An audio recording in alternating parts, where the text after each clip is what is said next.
Welcome back, everyone, to the latest episode of FYI, a voter education series. Oh my goodness, eto na. Hindi lang R and R, hindi lang big R and the biggest R. Eto na, triple R. Kasama po natin si Prof. Ranjit Rai. Thank you very much, Prof. Ranjit Rai. I think this is the R, the super R people were looking for. Thank you very much, Sir Ronald. Oh my God. So, para the better R, the worst R, the bad R. The good, the bad, and the ugly. Ako yung ugly, ikaw yung bad. The good, the bad, the ugly. Para maayos yung usapan natin, let's start with you, Sir Ronald, Sir Ranjit, because you're the good one. Before we go to the bad one, what is the latest trend line na nakikita natin in your survey? Because from what I saw with other surveys, medyo tumutugma yata lahat, no? Yeah. So, ano yung mga sinurvey nyo? Ano yung dates? Okay. Is this an independently commissioned one? Yeah. Whatever, all of those things. Okay, so just as a background for everybody watching, we conducted a survey March 18 to 24. The usual 1,200 respondents. And yeah, the findings were provided to the media, even to the COMELEC. By the way, the COMELEC praised us, for being overly compliant. Yeah. So we submitted everything to everyone who cared to get access to our survey. And, you know, we're using trend here in a loose sense, not in the statistics sense. We have to take a long view. But over the period of January to March, we saw some interesting changes, pre-elections, changes in the direction of certain candidates. When you look at, on the whole, if you look at the tickets, the March survey shows that Alianza, the administration's slate, is going to dominate. If elections were held in March, they will dominate. Which is no surprise, right? No surprise. Yeah. So at least there's one element of changelessness, no? But 8 are likely to win, no? Second thing that you will notice that for 2 successive surveys, Bongo has solidified his position as one of the top, if not the top, candidate for this particular midterm elections. It's 2 surveys for Okta where he's number 1. Third image, of course, is there's actually a sympathy surge. I'm using the medical term. There's actually a medical term called sympathy surge. Yeah. It's psychology. No, not psychology. It's a medical term for the brain, a damage in the brain. No? Anyway, I don't mean it that way. No, I mean it. We can edit that out. Yeah. No. I'm kidding. I mean it here. Yeah. To refer to it's that trauma, sympathy. shock. But as a surge in support for politicians aligned with former President Duterte. Because of the damage to the brain. Okay, but possibly, putting that together. Good muna tayo. Good. So there's a surge where we were kind of surprised. We were seeing it in January, and in one of our own, I think Ronald was also there in one of those discussions we had on political preference. We saw a bump in January for pro-Duterte support. It's a nominal bump of less than 4%. We're now seeing the full fruition of that surge of support in March, where you see double-digit increases for almost all. So nag-bump na ganyan. Yung ganyan, I don't think it's a bump. If you look at Jimmy Bondok's numbers, it's a massive increase. You look at Vic Rodriguez. Philip Salvador is like the dark horse. Oh my God, Philip Salvador. Yeah. But let's be clear, it's still in terms of a matchup, it's still dominated by Alianza candidates. And we see that for the Duterte side, maybe most likely it will be Bongo, possibly Bato de la Rosa, who in our surveys are a bit uncertain. In ours, it's going up and down. But for others, I think he's steady in top 5. So that's what we're seeing, and then a couple of independents are coming in, possibly. Ben Tulfo, Willie. Ben Tulfo is in, but Willie Revillame is right there, competitive. And of course, one of the big stories is, of course, the continuing decline in the numbers of Amy Marcos. We have to understand that she started at 44% in Okta, and now she's down to less than 30%. I think 27%. And while it's too early to cross her out, rule her out, no? She's still statistically within the winning With possibility. 7 other people? Yeah, with 6 other people. Six no? other- yeah. So, 11, 12, it's going to be a dogfight, it seems. Yeah. But we don't know it. It's dynamic. These things are changing. We saw in less than a month a change in perception, no? Lana, with regards to candidates aligned with President Duterte's slate. So, a massive increase. I'll discuss the IME more, but Pacquiao is also not doing well in the survey. Is it because wala lang siya sa usapan? I don't know. Look at your own number from January. He was like down. almost 50%. Pero, Yeah. parang medyo absent siya sa kampanya. Yun nga, like You don't see him much. exactly. Yeah. What's going on? In terms of But TV Ronald ads. will in have a terms- better view. What do you think? Can Pacquiao recover? I think Pacquiao can recover easily. Can he like punch face? Oo nga. May He meron can tayong recover dito. dahil 100% naman siya sa name recall. Yeah. So Yeah. both conversion ang kailangan niya. Yeah. Ang problema lang ay parang absent siya. Mas yun ang problema. Complacent ka, no? Oo. Tapos Complacent ikalawa na, ay katlo, ay makakadagdag sa kanya yung machinery ng gobyerno. Yes. No? Yun yung, sa dulo kasi it's about machinery. Yes. Pero meron ka pang 1 month. Pero 2/3 na yung tapos Yeah. sa kampanya Yeah. nila. So it's practically the last third na kampanya na lang. And- No? and Ang it's tanong ko lang kay Prof Yeah. ay, pwede ka bang magkaroon ng ganung talon in just one survey cycle? Medyo mabilis yung talon eh. Sobra. Usually kasi okay yung talon pero siguro 5%, Yeah. 'di ba? Mga ganyan. Ito may mga tumalo ng 15% eh. Wala. So I haven't seen that in previous surveys. And by the way, while I won't talk about the other survey company, they're also validating the same thing we're seeing. Yeah, There's I a see, surge, yeah. and that's significant. It's something that we can't just put aside. But the picture looks the same. There's solid 8 Alianza bets are going to win, most likely. They're consolidating, and as Ronald probably pointed out, that machinery is going to kick in. Whether we accept it or not, it exists, and those resources are real. And we have to take into account that about 100 congressmen have practically no opponent. Yeah. Unopposed. Unopposed in their districts, no? And then you add those where there's a very light, the opponents are not very strong. Yeah, You have a whole network of machinery that's just really there for the administration to utilize to push for their own candidates. Now, of course, that remains to be seen. But as Ronald has a longer view, talaga bang pagdumiin ng administrasyon kaya, no? Kaya talaga. Yes, pero at most yan 15% na additional, at least mga 5%. Yeah. No? So, combination of a lot of things dyan. Resources, networks, lalo na sa mga LGUs, Yeah. tapos mga government institutions na directly ay dapat hindi tumutulong. Sir Ronald, may pero- libel case tayo. pero indirectly, Yan lang eh. indirectly, I like ay the pwedeng- pause. I like the pause. Pwedeng maka-impluensya. No?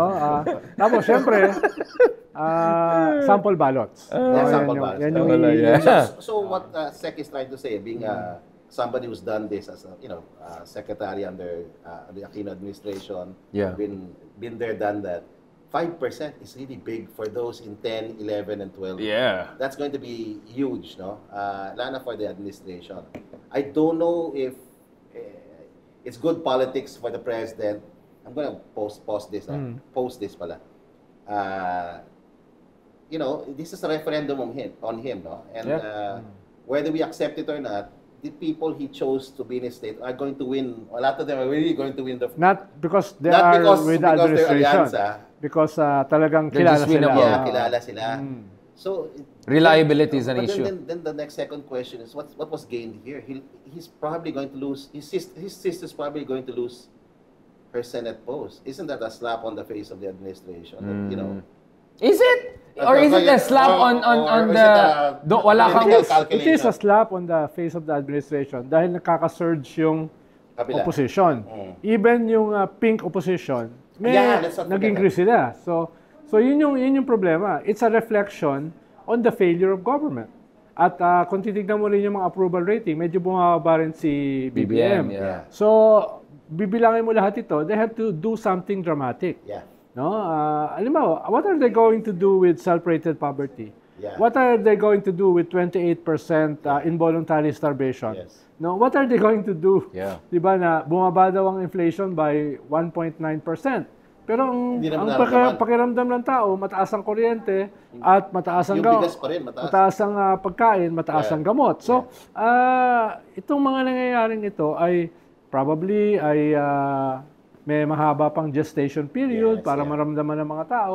Pero for definitely sa balance sheet ay natatalo yung gobyerno. Yes. So they have to do something dramatic. Halimbawa, perhaps have a cabinet revamp to show that they mean business, na yung mga problema ng agriculture, yung problema ng So wait, so you already had DTI gun, you already had the OTR gun, you want DA also gun? Is that yes, what you're because saying? Yeah. DA is about food.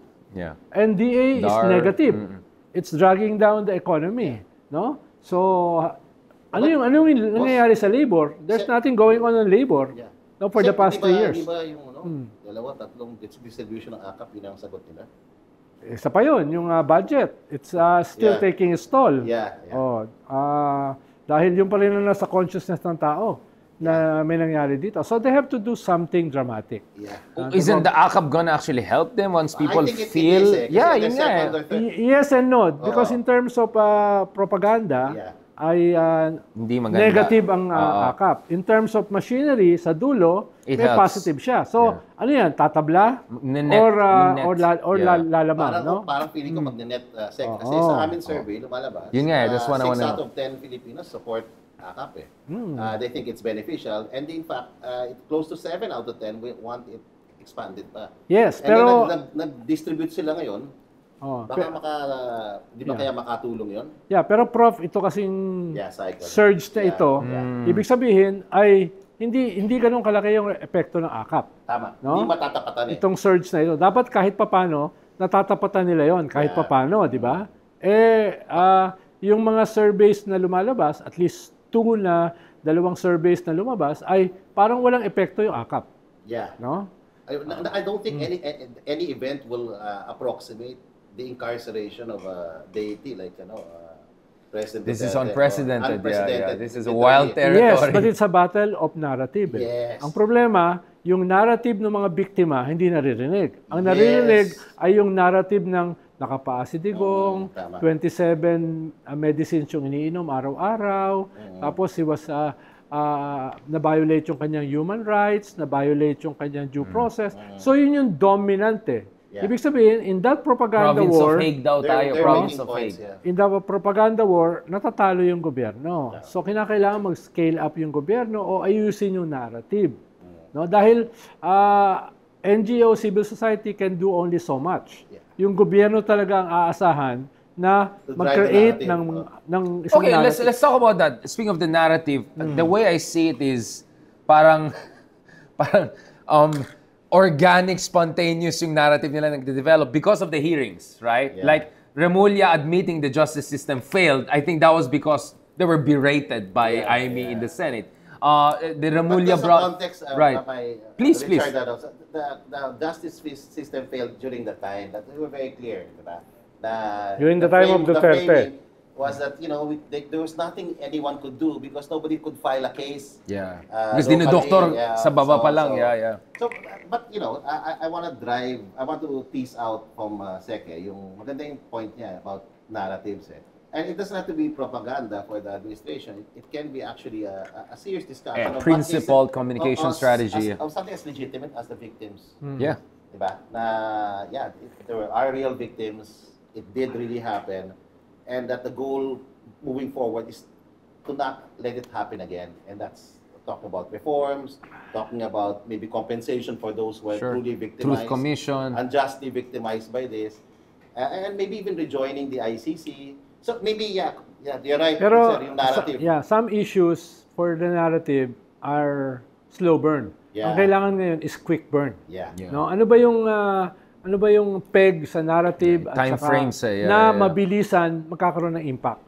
Dahil idea kasi- 1 month na lang eh. Anong tingin mo? Anong kailangan nilang focus? Kasi maganda Or yung point how mo do you na- separate the more long-term and the gestation versus the high kasi impact? If I please. was going to, and this is not because I'm Okta na anymore. This is your political science hat. Yeah. Na maganda pag-usapan rin yung sinimula ng presidente. Nung sinimula yung kampanya, yung us versus them. Yung comparison na yun na hindi naman walang na-articulate correct. ng You mean the Lawag speech? The Lawag speech, I think, yeah. That was the best framing, moment, the finest framing, moment. Ang problema, walang sumakay na senatorial candidate niya.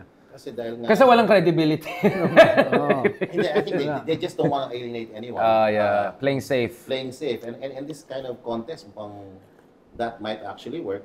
That's the Senator Marcos position to alienate any group, di ba? Is it that, or is it she's actively trying to court the other side and she end up losing both sides? Yes, it's that now. No? Kasi, but initially it was to be at the center of things, right? Yeah. Not to discuss. And in fact, that position is what Senator Kiko and former Senator Kiko and Senator Bam are doing now, focusing on their core issues. gut issues. Yeah, and I think that's one of the big stories of the Okta survey. They're actually surging. We never... Ang kaibahan lang, ibig sabihin, kahit may nagsa-surge, masyado masikip eh. Meron kang most probably 8 administration, 2 independent, and possibly 2 administration. Naglalaban mo mga isa doon. Dalawang Duterte side. Dalawang Duterte. Yeah. Bongo and Bato. Bato and Bongo. Tapos meron kang Ben Tulfo and Willie Revillame. Tapos meron kang Balon na strong admin. Yes. So, Hirap parang na, numinipis na eh. Yeah.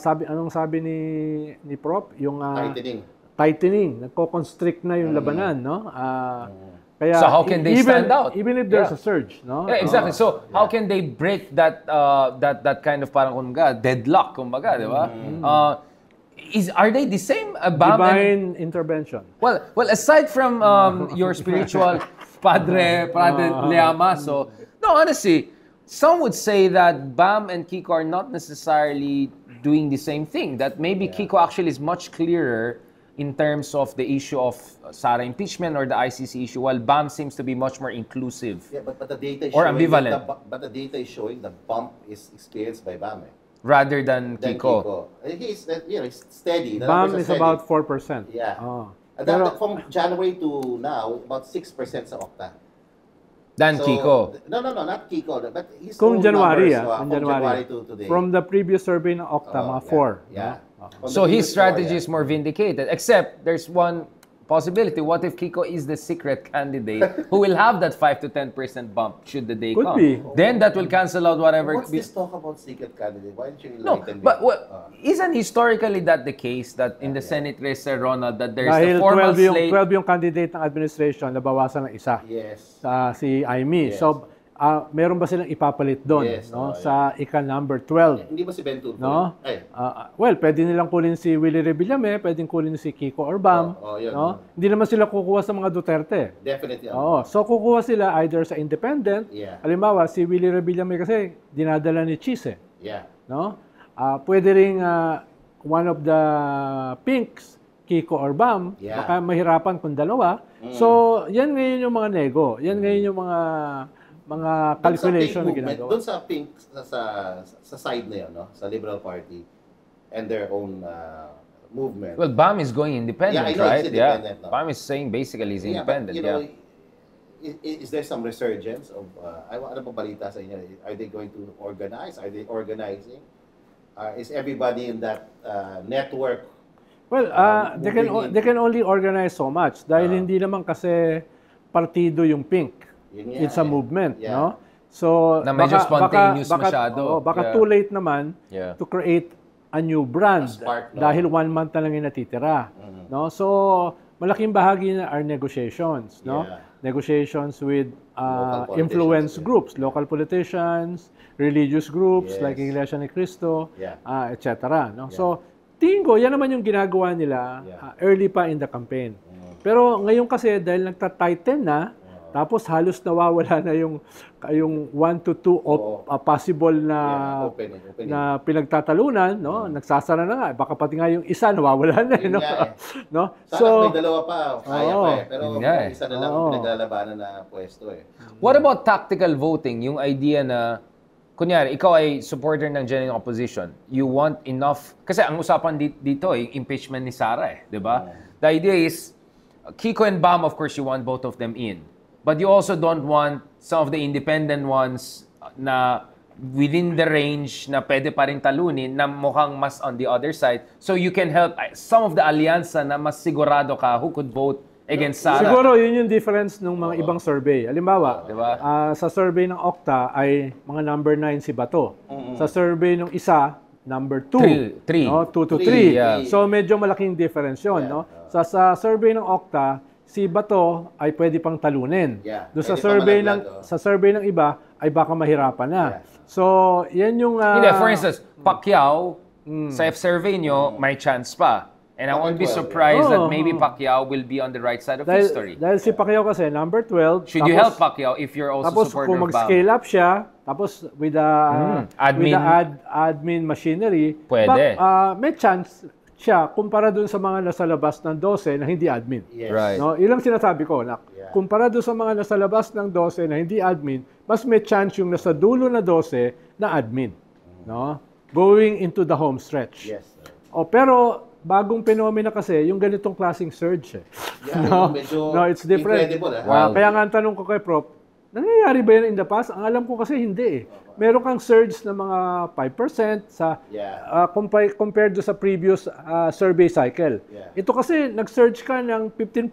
Yeah. No? Sa More than isang that for some in one survey cycle. Yeah, except these are people with very low base. Yeah. And Yeah. there's a ceiling, right? It looks like there's a ceiling Yes, too. pero Yeah, but even this is then, this is our second survey Interesting. observing this rise. So, will it continue in April? This is something that Right. we don't have data Yun yet. nga, ako kasi, again, this is speculative, Yeah. but my sense is, lahat naman dito speculative. no. But there is the good speculative, there's a bad, and there's the ugly speculative. Hindi naman ito yung mga malapolvoron level na speculative. Hindi yan speculative. Deep fake, yeah. No, but going back to this, ako kasi my sense is like, if your Jimu Bondoc were like 4 or 5%, going, let's say, even up to 20-25%, makes perfect sense. You know why? Because 20% of the people are aligned to Duterte. Yeah, that's so, the and then, survey, yeah. so I won't be surprised if more or less that's it, right? And we can see that, like, Philip Salvador also is the dark horse, but he's not going way beyond that 20%-ish na solidity. Yeah, so, I see here more consolidation of all Duterte-aligned candidates rather than a kind of an absolute jump, including the ceiling shifting. I don't know. That's one way of reading it for me. Another way of reading it is to accept the fact that there's a surge. There was an extraordinary circumstance or context that sparked the surge. But by accepting that, all the other forces can recalibrate. Which is what we're But discussing, yeah. I think that's a rational thing, no? To accept that it happened and to see what you can do to curtail the surge. And I think because... So you're saying accept that this surge is not like forever. It's not permanent. It could be temporary. Yeah. May Temporary. dalawang variable tayo na pinag-uusapan eh. Yung isa ay yung senatorial election. Yeah. Most probably, itong surge na ito, sinasabi ni Prof, ay yes, may surge, pero May hangganan. hindi inaasahan na magkakaroon ko ulit ng 15% jump Another in the one. next Yeah, in the yeah, next yeah, survey yeah. before the elections, no? Yun yung ceiling na sinasabi ko, yeah. Baka may limit 'yan, no? Hindi ko alam kung ano yung science diyan. So isa 'yon. But even kung hindi manalo, which is more probable, hindi manalo yung karamihan ng kandidato ng Duterte opposition, which is practically 10. Kahit may surge sila at hindi sila makakanalo, yun yung second variable. This is a referendum on the government, on the president. The very fact na sila ay nag 15-20% is a reflection na yung Duterte opposition ay kahit hindi manalo, meron silang fuel to burn. Yes. At yung gobyerno ay medyo bumabagsak in terms of approval rating. Kahit hindi sila manalo ngayon, so going into 2028, delikado 'yon. No, kung sino man yung kandidato, kung sino man yung kandidato ng administrasyon, ng dispensation, present dispensation, going into 2028, no? Medyo may kaunti silang problema, no? Hindi pala, malaking problema. Malaking problema. So, let's talk about that. You guys have done a lot of surveys of matchups. Hindi lang Rafi versus Sara, but last time I checked, you have ideas of possible matchups to the degree that you can share, because I know that everything is not for public consumption. Prof. Ranjit, what are we looking at in terms of 2028? Because the window here is not the next month, the window here is the next 3 years or so. Yeah, I know. well, I can't talk about details, but Yeah, to the degree that you can share, yeah. So as of December last year, I think Rafi Tulfo was leading in our matchup, one-on-one matchup. Same By the with way, others, yeah. same but since Feb, numbers are beginning to slip. Because... Well, because there's a surge of support. But is it also because Rafi is so quiet? Well, it's possible. It's also Diba? I mean, like, it's a I haven't seen- confluence of all of those things, Yeah, yeah. definitely. But she's on top right now. The VP Yeah. Duterte is on top as far as Back our backing again, is yeah. concerned. But of course, to those watching our show, this is of course premature. 2020 is a Very long premature, time. yeah. But she has momentum. The Duterte camp has some momentum. I agree with Sec Ronald that has a limit, especially when the empire strikes back, when the administration starts rolling in its resources, rolling out its resources, I should say, and its networks of support. I think that to some extent that will find a ceiling, and what according to Sec, it's 5 to 10%. That's huge. We don't have data to. But that's a validate it. historical That's trend line, historical, yeah. So that's big. That has an impact on 9, 10, 11, 12. Honestly. Yung factor ni Tulfo, malaking factor kasi yung hindi ka nagpapakilala as a presidential candidate. Yes. Si Sara kasi nagpakilala na, tatakbo ko. I'll go alin, Eh di, kwan yun, value added sa kanya yun. Tingin ko si Rafi Tulfo is calculating na magpapakilala siya after the midterm elections. No, doon siya magpapakilala. Para hindi mo premature ambitious. Kaya pwedeng magbago 'yon. Pwedeng magbago 'yan dahil malaking factor kasi yung interesado kang tumakbo. Kung hindi ka interesado, ba't ka iboboto ng mga tao, 'di ba? Bakit ka tataas sa survey? Hindi ka naman interesado. So, 'yun, tingin ko doon sa So in short, okay. Let me contribute to Please, that. okay, please, yeah. Tama si Sec hindi nagpapakilala, ayaw magpakilala dahil ayaw maging magnet ng criticism. And doesn't look like taking advantage of this for his own personal but think purposes. about it, Exactly, yeah. When you look at our last surveys, ang differential lang naman is 4 or 5 points. Kaya imagine hindi pa siya nagpapakilala, tapos 4 or 5 points na yung The distant third would be Leni Robredo. So, like, double digits naman, pero distant third. So, yun yung yung nakikita namin yung mga pangalan na lumulutang. Then, of course, there's Amy Marcos, there's Lisa Ontiveros. Robin Hood Padilla. No, not sa presidential. Sa Vice President. I mean for tandem. Yeah. Sa tandem, mukhang sa ulo, malakas pa rin si Wait, Tulfo. so if Sara gets for some reason impeached, isn't Robin Hood the natural next one to run on their side? Yes, but not necessarily a frontliner. Yes, yeah. Paano iba kasi? Iba yung, almawa, karamihan naman sa nag-top sa Senate, hindi naman nag-prosper as a presidential candidate. But they tried, at least. Yeah. At ikalawa, medyo malaki na kasi nakilala rin kay Robin Hood Padilla since naging senador siya. In terms of kakulangan. So, ibig sabihin, the bubble burst, no? The bubble burst. No? Yun ang problema niya. So, and 3 more years pa for that bubble to meron further kasi mga burst. iba na they're always winnable as senators. Yeah. But never for a higher position. Yeah, yun na yun. Halimbawa, si Lorna, Laren Legarda. Lauren Legarda, no? Lorna lagi siyang mataas, nasa top 1, top 2 3, sa Senate, pero never siya nag-prosper beyond the Senate. No? Yun yung isang halimbawa. Maraming ganun, ha? Yeah. But the names like Chis Escudero, they're also in the list. Yeah, they're in the mix. list. And then you won't believe, no? People like Mayor Magalong, suddenly but very low. But I will believe we've been discussing. So it's premature to talk about 2020 really. But how can we say premature when Sara already throw her hat into the ring and her being number 1 in serviceability next president will obviously affect how senators will decide on the issue of trials. There's so much dynamic. No? Sure. Yeah. But that statement aside, there are 2 dominant candidates. It seems like consistently over the last 6 months, we're tracking, it's really Sara Duterte and Rafi Tulfo. And Leni not running or running will favor Rafi more or not? Yeah, I think it will favor Rafi more. If she doesn't run. If she doesn't run. So there'll be a consolidation. Kung sakaling ma-impeach si Sara at hindi siya mag-resign, Ibang usapan or yan. kung sakaling ma-convict siya sa isang criminal case like plunder, no, etc., kung hindi na siya vice president, then that will level the playing field. Yes. No? Then anyone can run. Yeah. Kung siya ay magsusurvive sa impeachment at saka criminal cases, then most probably the battle royale will be a Tulfo Versus, and a Sara. No? It's possible. Actually, the more battle royale, who will be the VP of Tulfo? Because I'm sure Yun many yung- will. Yun ang mas battle royale. Maraming pwedeng kombinasyon. Yeah, exactly. So, you have Tulfo Grace po, Tulfo Yeah, Riza, exactly. Tulfo... Ang problema, hindi Speaker naman- Romualdez, ha? Exactly. So, that's possible, Romualdez. no? Ang problema, if you're Sara, alam mo, tatakbo ka for president, ba't ka kukuha ng vice president na hindi naman value added sa'yo?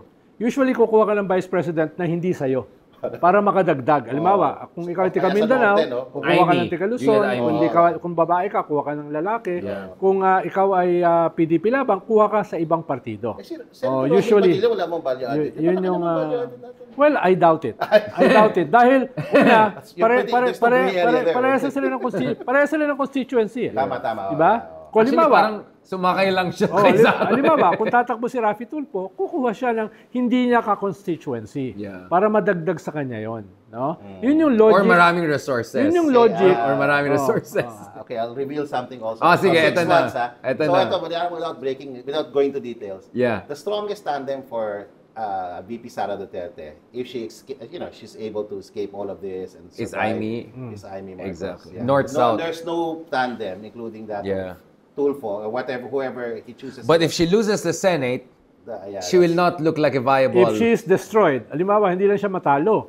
Yung pagkatalo niya ay grabe. Pahiya talaga. Oo. She will not be considered. Baka hindi lang siya politically viable. But you guys still didn't answer the question. I mean, first of all, let me say before I forget, I think Raffy has a good situation in the sense that now he can be tactically quiet and be...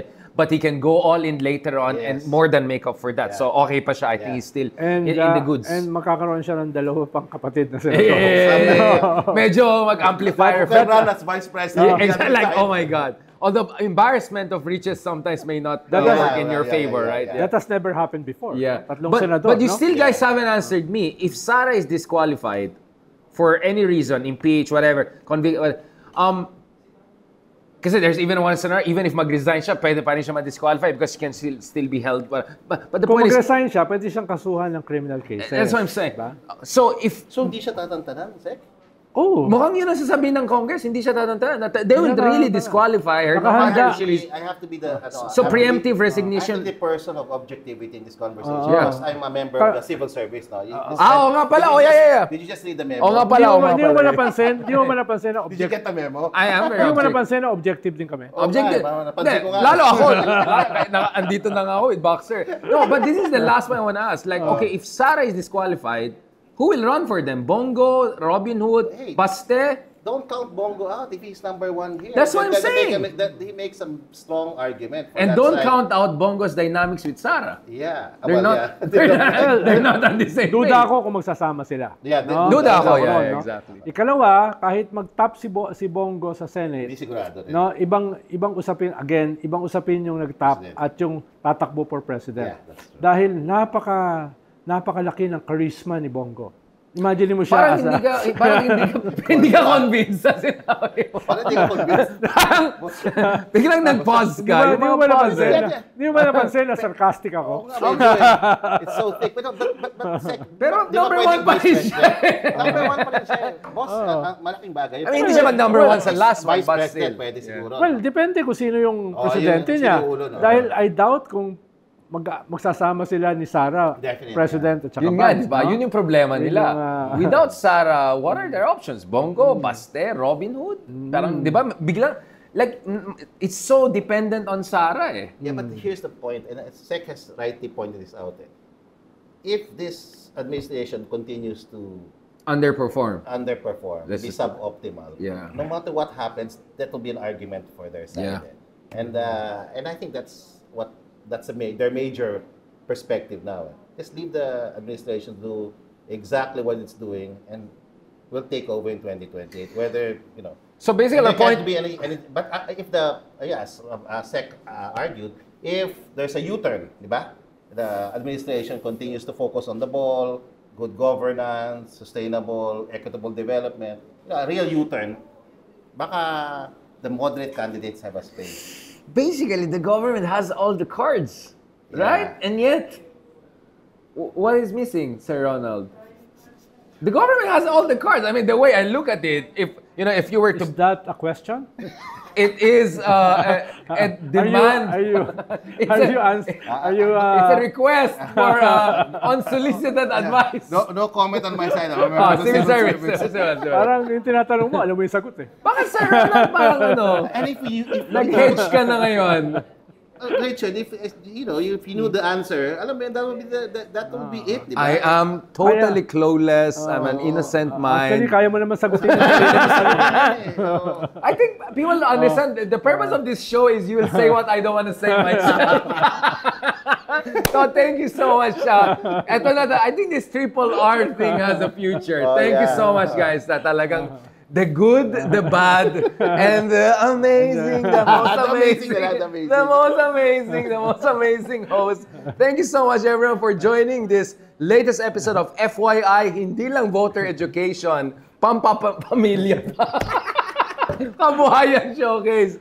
Triple R. The good, the bad, and the most amazing. One of the few times na hindi natin pinag-usapan si Asylum Seeker. Ayan.